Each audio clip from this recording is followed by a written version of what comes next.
ladies and genitals, today we are turning red. Oh no, I mean today we are going to talk about the movie Turning Red, which has been causing a lot of debate around Asian representativeness in cinema, period, and teenage rebellion. But today, as a Chinese person growing up in Australia, I want to bring a different light onto this movie. Why Chinese netizens love Turning Red. To be honest, I wasn't going to do a video around Turning Red. I did watch the movie, I enjoyed it. I cried and laughed throughout the movie, in fact, but it just wasn't as impressive as Encanto, and I didn't really relate to the character as much as I did with Encanto. So that's why I was so surprised when I found out that Encanto actually didn't get a lot of love and support from Chinese netizens, but Turning Red did. So Turning Red has a really high score of 8.2 on Douban, which is basically a Chinese Rotten Tomato equivalent,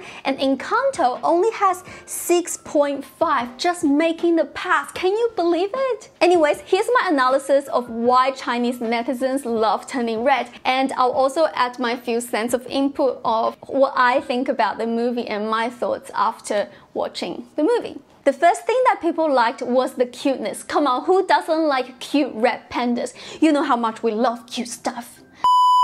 People could also see elements from their favorite Japanese animations like Sailor Moon,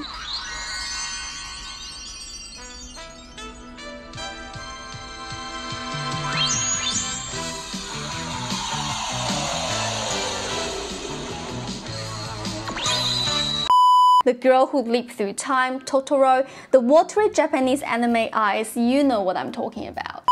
And not to mention that this is kind of a big deal for us Asian kids because we don't grow up seeing Disney and Pixar telling a realistic Asian story because, come on, we're not Panda who can kung fu, we're not some female legend who can win wars and pretend to be male at the same time, and we're definitely not superheroes. But this time, Disney and Pixar showed us a normal teenage girl who we once were. So thank you Disney and Pixar and Da Vinci.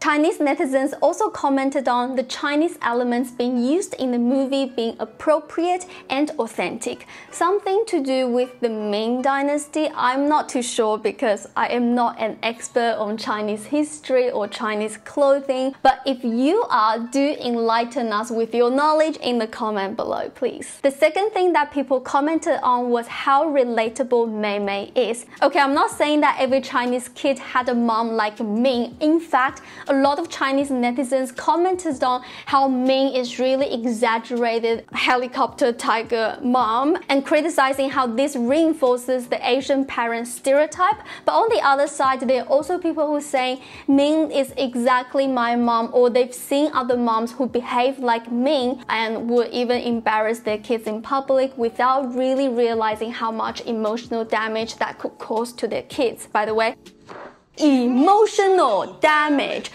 Okay, sorry, I got sidetracked. What I'm really talking about is the Tamagotchi. Fun fact, the inventor actually won the 1997 Nobel Prize for Economics. Yes, economics. Clipping your hair with tiny hair clips. Yes, I did that too. Wearing pants under skirt, drawing on your maths homework, passing notes in class, writing embarrassing love stories that no one should ever find out, and crazy about boy bands, etc, etc. If you grow up in the late 1980s or the early 1990s, you know what I'm talking about. So this movie really brought us back to the time when we were teenagers like Mei Mei. Of course, all of this is a basis for the audience to understand the core conflict and message in the movie, which is really about our relationship with our Asian parents. Here are some comments from the Chinese netizens. Perhaps only East Asians can empathize because we all need to apologize for not living up to our mother's expectations. I'm so sorry. I was crying so bad. Not wanting to disappoint mom or make her sad is probably every Chinese girl's default setting. All those lies and struggles were all attempts to appease the mom. Even the most individualist girl can't get rid of the not wanting to let my mom down. That's why we imprison our hearts. I think this film is criticizing traditional women's education. Chinese social stereotypes have always required women to be good mothers, daughters, and wives. They must be restrained, decent, perfect, and satisfy everyone. Women hide their bright red side and put on the dark green coat, turning into a calm and tea-like mane. Mothers also asked their daughters to do the same, so when Mei Mei showed her desires, it was seen as unbearable. I'm so glad to see that in the end, Mei Mei kept her red panda and the right to express her emotions freely. For those of us following a traditional path of being the good girl for the sake of peacekeeping, we may feel trapped and have a deep sense of self-betrayal. And if we keep our red panda, risking disappointing our parents, we can't seem to escape from the guilt. In the real world, us Asian kids dream of a balance, being who we are in front of our parents and still feel accepted and loved.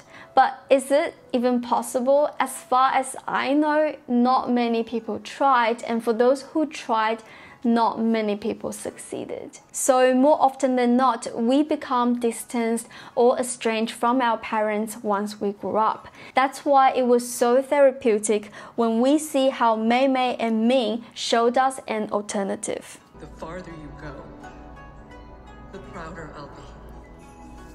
Personally, I'm in the process of defining a new adult relationship with my parents. And it's really hard because I was exactly like Mei Mei. I tried to be the perfect daughter and tick every box. And then I kind of just realized I burned out and I can't do that anymore. And I know that finding yourself, it's a natural adulting process and nobody finds that easy in particular way.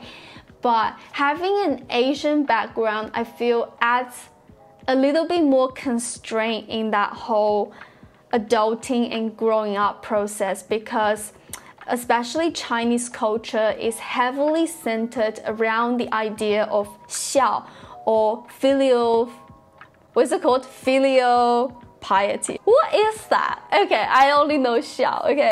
For those who don't know, xiao or filial piety is not just some popular opinion or preference in Chinese culture.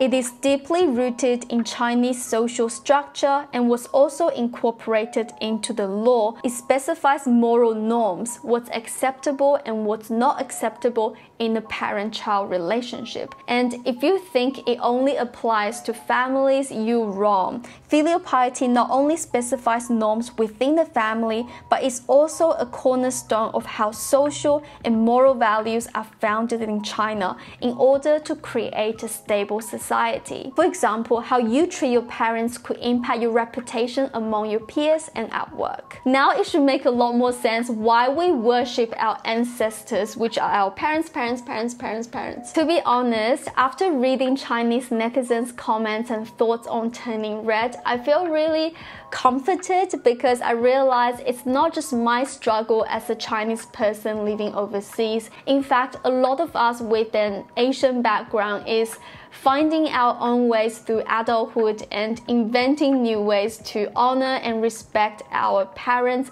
without losing our cultural roots and also not losing ourselves, of course. That's it for today's video. I hope you enjoyed it. Let me know what you think. What did you think about Turning Red as well? Please leave a comment down below and let me know, please. Bye!